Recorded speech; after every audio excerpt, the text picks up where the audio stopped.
शिव बाबा याद है ना? ओम शांति।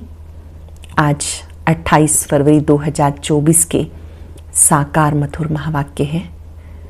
आज के महावाक्यों में बाबा विशेष रूप से शिव जयंती पर हमें समझा रहे हैं। शिव जयंती का पर्व समीप है, तो आज बाबा ने बताया शिव जयंती ही गीता जयंती है। जब निराकार शिव बाबा ब्रह्मा तन में अवतरित होते हैं तो सत्य गीता ज्ञान देते हैं। उस गीता जयंती से फिर श्री कृष्ण जयंती होती है, वो स्वर्ग के प्रिंस बनते हैं। संगम युग पर जब बाबा आते हैं तो पावन बनाने का कार्य करते हैं। ये पावन बनाने का कार्य कोई भी धर्म स्थापक नहीं कर सकता। शिव बाबा ज्ञान सागर हैं, दिव्य चक्षु विधाता हैं। जो बुद्धिमान बच्चे हैं वो ये बात सिद्ध कर सकते हैं कि गीता ज्ञानदाता जब गीता ज्ञान देते हैं तो ज्ञान गंगाएं सबको पावन बनाने का कार्य करती हैं, जिससे मनुष्य स्वर्गवासी बन जाते हैं। ये स्थूल गंगा की बात नहीं, ये ज्ञान गंगाओं की बात है जो सबको पावन बनाती हैं। 3 सेनाएं दिखाते हैं, पांडव, कौरव और यादव। इन तीनों का अर्थ क्या है? पांडव अर्थात जो प्रीत बुद्धि हैं, कौरव अर्थात जो विपरीत बुद्धि हैं। बाबा ने आज स्पष्ट किया इन तीनों सेनाओं का क्या रोल है। अर्जुन कौन है, संजय कौन है। इस समय बाबा जब आते हैं तो बच्चों को याद दिलाते कि जो सर्विसेबल बच्चे हैं वो इन रहस्यों को विधि पूर्वक स्पष्ट करेंगे। सर्विसेबल बच्चों में समझाने में भी बहुत धैर्यता चाहिए। सुनते हैं बाबा के मधुर बोल। बाबा ने कहा, मीठे बच्चे, भारतवासियों को सिद्ध करके बताओ शिव जयंती ही गीता जयंती है। गीता से फिर होती है श्री कृष्ण जयंती। भारतवासियों को सिद्ध करके बताओ शिव जयंती ही गीता जयंती है। गीता से होती है श्री कृष्ण जयंती। क्वेश्चन है, किसी भी धर्म की स्थापना का मुख्य आधार क्या है? धर्म स्थापक कौन सा कार्य नहीं करते जो बाप करते हैं?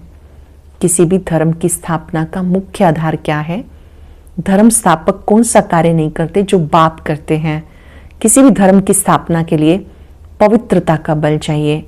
सभी धर्म पवित्रता के बल से स्थापन हुए। कोई भी धर्म स्थापक किसी को पावन नहीं बनाते, क्योंकि जब धर्म स्थापन होते तब माया का राज्य है, सबको पतित बनना ही है। पतितों को पावन बनाना ये बाप का काम है। वही पावन बनने की श्रीमत देते हैं। पतित पावन एक बाप है, वही सबको पावन बनने की श्रीमत देते हैं। गीता इस पाप की दुनिया से कहीं तू और ले चल। ओम शांति। बच्चों ने समझ लिया पाप की दुनिया किसको, पुण्य की दुनिया, पावन दुनिया किसको कहते हैं। वास्तव में पाप की दुनिया ये भारत ही है। भारत ही फिर पुण्य की दुनिया स्वर्ग बनता है। भारत ही बहिष्ठ था, भारत ही दोजक बन गया। बहिष्ठ था और अब दोजक बन गया, क्योंकि काम चिता पर जलते रहते। वहाँ काम चिता पर कोई जलता नहीं, वहाँ काम चिता है ही नहीं। ऐसा भी नहीं कहेंगे कि सत्युग में काम चिता है, ये समझने की बातें हैं। पहले पहले प्रश्न उठता है, भारत जो पतित दुखी है सो वही भारत पावन सुखी था जरूर। कहते भी हैं हिंदू सनातन धर्म था। अब आदि सनातन किसको कहा जाता? आदि माना क्या, सनातन माना क्या? आदि माना सतयुग। तो सतयुग में कौन थे ये तो सबको मालूम है, लक्ष्मी नारायण थे। जरूर वो भी किसकी संतान होंगे जो फिर सतयुग के मालिक बने। सतयुग स्थापन करने वाला था परम पिता परमात्मा, उनकी संतान। परंतु इस समय अपने को उनकी संतान नहीं समझते। अगर समझते तो बाप को जानते, बाप को तो जानते ही नहीं। अब हिंदू धर्म तो गीता में है नहीं, गीता में तो भारत नाम पड़ा, वह कहलाते हैं हिंदू महासभा। अब श्रीमद् भगवत गीता है सर्वशास्त्र शिरोमणि। श्रीमद् भगवत गीता सर्वशास्त्र शिरोमणि है। गीता जयंती भी मनाई जाती, शिव जयंती भी मनाई जाती। अब शिव जयंती कब हुई ये भी मालूम होना चाहिए। फिर श्री कृष्ण जयंती। अब तुम बच्चे जान चुके हो शिव जयंती के बाद गीता जयंती होती, गीता जयंती के बाद श्री कृष्ण जयंती। गीता जयंती से ही देवी देवता धर्म की स्थापना होती। फिर गीता जयंती के साथ महाभारत का भी कनेक्शन है। उसमें फिर आती है युद्ध की बात। दिखाते युद्ध के मैदान में 3 सेनाएं थी, पांडव, कौरव, यादव। यादव मूसल निकालते हैं, वहां शराब पिया और मूसल निकाले। तुम जानते हो भी बरोबर, मूसल भी निकल रहे हैं, वो भी अपने कुल का विनाश करने एक दूसरे को धमकी दे रहे हैं। सब क्रिश्चियन लोग हैं, वही यूरोपवासी यादव ठहरे। तो एक है उनकी सभा, उनका विनाश हुआ, आपस में लड़ मरे। उसमें सारा यूरोप आ गया, उसमें इस्लामी, बौद्धिक, क्रिश्चियन सब आ जाते। यहाँ फिर एक कौरव और पांडव। कौरव भी विनाश को प्राप्त हुए, विजय पांडवों की हुई। प्रश्न उठता है, गीता का भगवान कौन, जिसने सहज योग, सहज ज्ञान सिखाकर राजाओं का राजा बनाया अथवा पावन दुनिया स्थापन की?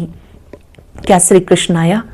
कौरव तो कलयुग में थे, कौरव पांडवों के समय श्री कृष्ण कैसे आ सकते? श्री कृष्ण जयंती मनाते हैं। सतयुग आदि में 16 कला, श्री कृष्ण के बाद फिर त्रेता में 14 कला श्री राम। सतयुग में 16 कला, त्रेता में 14 कला। श्री कृष्ण तो प्रिंस हैं, प्रिंस का भी प्रिंस। विकारी प्रिंस लोग श्री कृष्ण को पूजते हैं, जानते हैं वो सतयुग के 16 कला संपूर्ण प्रिंस थे। हम विकारी हैं, जरूर प्रिंस लोग भी ऐसा कहेंगे ना।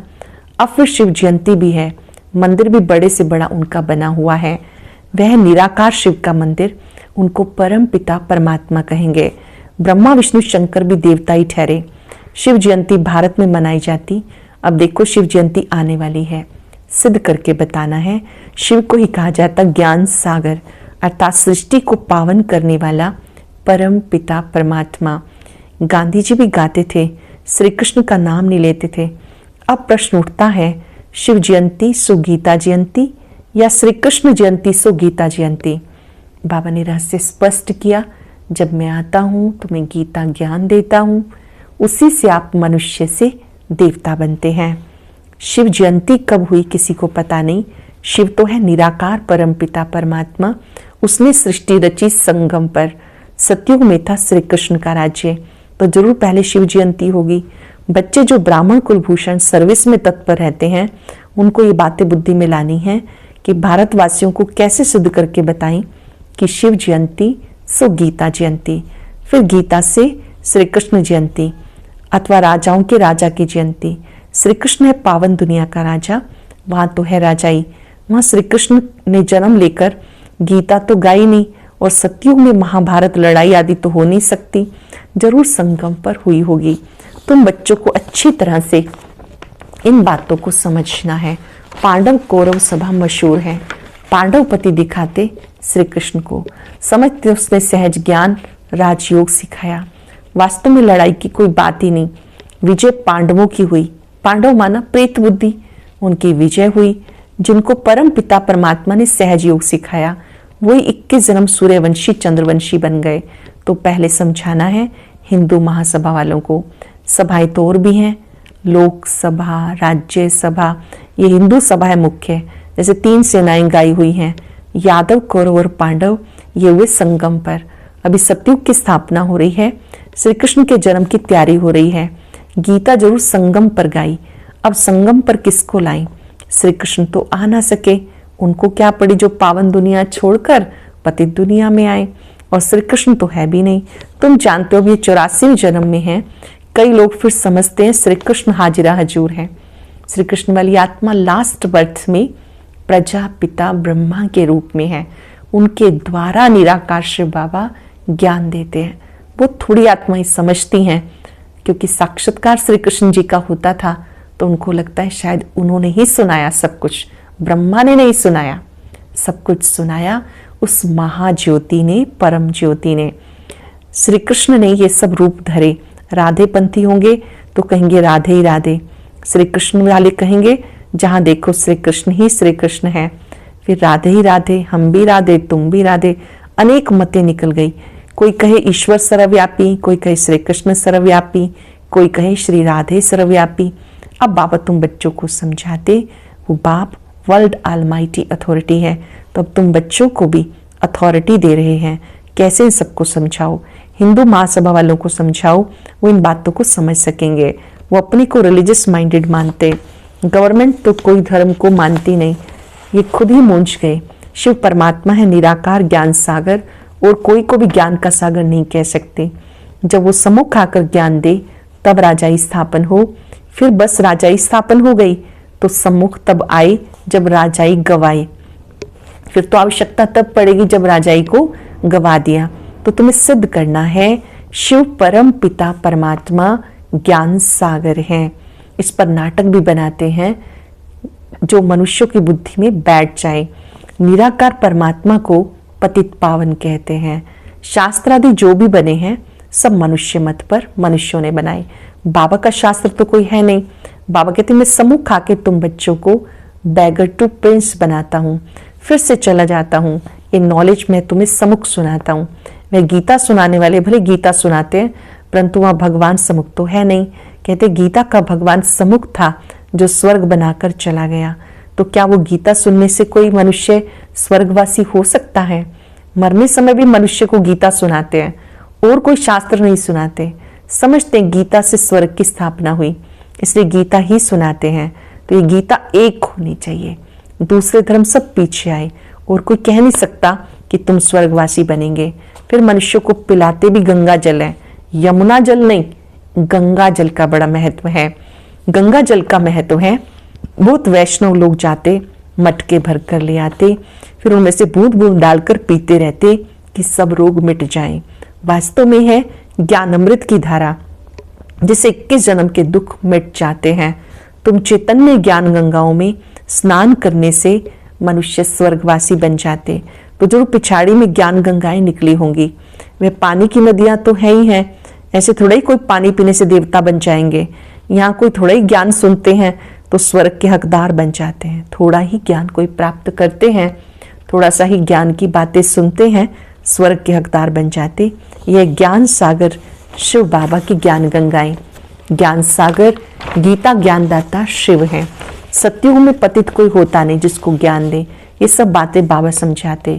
हे अर्जुन, हे संजय नाम मशहूर हो गया।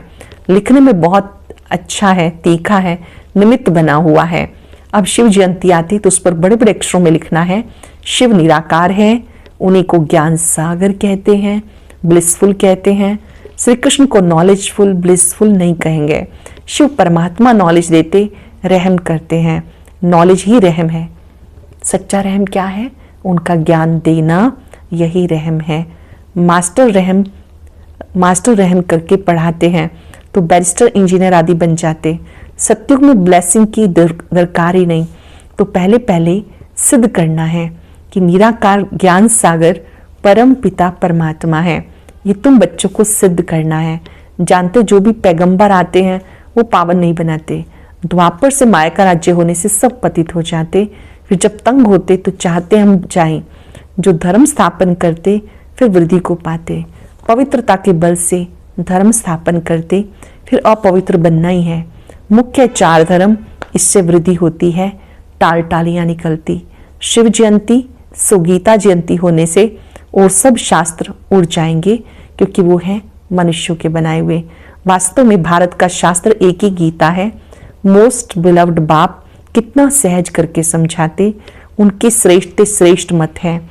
अब तुम्हें सिद्ध करना है निराकार ज्ञान सागर की जयंती सो गीता जयंती, या सत्युगी साकार श्री कृष्ण जयंती सो गीता जयंती। ये बड़ी कॉन्फ्रेंस बुलानी पड़े, ये बात सिद्ध हो जाए तो सब पंडित तुमसे आकर ये लक्ष्य लेंगे।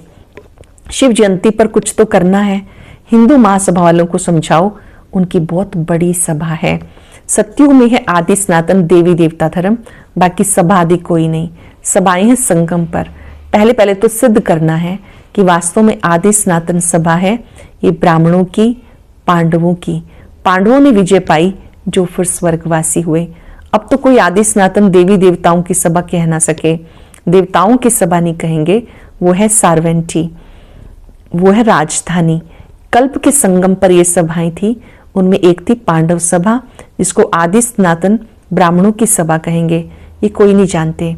श्री कृष्ण के नाम से ब्राह्मण है नहीं। ब्राह्मणों की चोटी ब्रह्मा के नाम से है। ब्रह्मा के नाम से तुम ब्राह्मण सभा कहेंगे।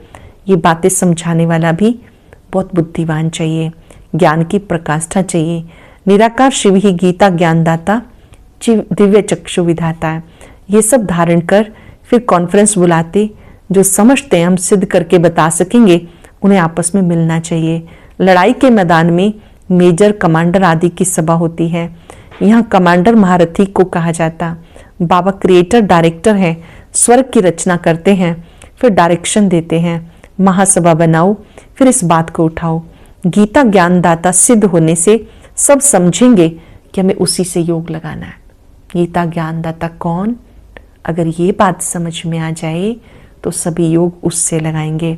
बाबा कहते मैं गाइड बनकर आया, तुम उड़ने लायक तो बनो। माया ने पंख तोड़ डाले, योग लगाने से तुम्हारी आत्मा पवित्र हो जाएगी और उड़ेंगे। अच्छा, मीठे मीठे सिक्के हृदय बच्चों प्रति माता पिता बाप दादा का याद प्यार। Good morning. रूहानी बाप के रूहानी बच्चों को नमस्ते। रूहानी बच्चों के रूहानी बाप दादा को याद प्यार, नमस्ते, गुड मॉर्निंग, शुक्रिया बाबा, शुक्रिया। धारणा के लिए सार। ज्ञान अमृत धारा से सबको निरोगी स्वर्गवासी बनाने की सेवा करनी है। ज्ञान अमृत धारा से सबको निरोगी स्वर्गवासी बनाने की सेवा करनी है। मनुष्य को देवता बनाना है, बाप समान मास्टर रहमदिल बनना है। ज्ञान की प्रकाष्ठा से बुद्धिवान बन शिव जयंती पर सिद्ध करना है। शिव जयंती ही गीता जयंती है। ज्ञान की प्रकाष्ठा से बुद्धिवान बन शिव जयंती पे सिद्ध करना है। शिव जयंती गीता जयंती है। गीता ज्ञान से श्री कृष्ण का जन्म होता है। बहुत सुंदर वरदान है। दिनचर्या के हर कर्म में यथार्थ और युक्ति युक्त चलने वाले पूज्य पवित्र आत्मा भव। दिनचर्या के हर कर्म में यथार्थ युक्ति युक्त चलने वाले पूज्य पवित्र आत्मा भव। पूज्य पवित्र आत्मा की निशानी है उनका हर संकल्प, बोल, स्वप्न यथार्थ अर्थात युक्ति युक्त होगा। हर संकल्प में अर्थ होगा। ऐसे नहीं कि ऐसे ही बोल दिया, निकल गया, कर लिया, हो गया। पवित्र आत्मा सदा दिनचर्या के हर कर्म में यथार्थ युक्ति युक्त रहती है। पवित्र आत्मा सदा दिनचर्या के हर कर्म में यथार्थ युक्ति युक्त रहती है। इसलिए पूजा भी उनके हर कर्म की होती है, अर्थात पूरी दिनचर्या की होती है। उठने से लेकर सोने तक भिन्न भिन्न कर्म के दर्शन होते हैं। अटेंशन से सुनेंगे।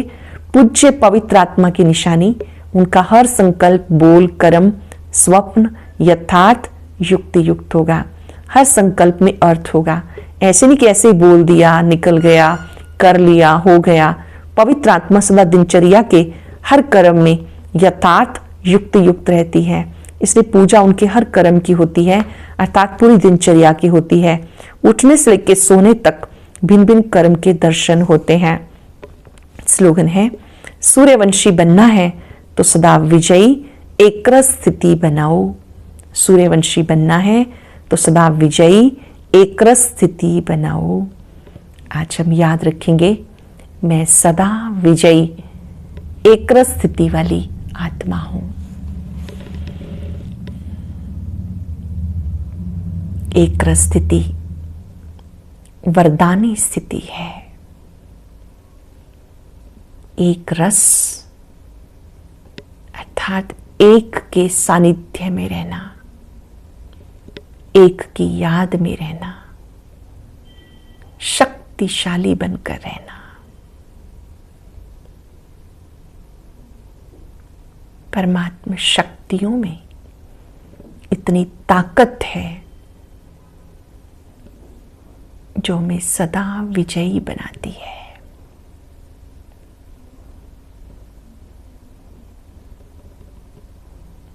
यही सूर्यवंशी आत्मा का लक्षण है। सदा एक रस, सदा विजयी। मस्तक में विजय का तिलक देखेंगे। बुद्धिवानों की बुद्धि बाबा पर एकाग्र होकर महसूस करेंगे उनकी शक्तियां मुझ में समा रही हैं। प्यार समा रहा है। मैं सदा विजयी एकाग्र स्थिति वाली आत्मा हूं। वैसे तो बाबा हर बार बहनों को अर्थात शक्तियों को आगे रखते हैं, लेकिन आज पहली बार बाबा ने पांडवों की साइड ली है।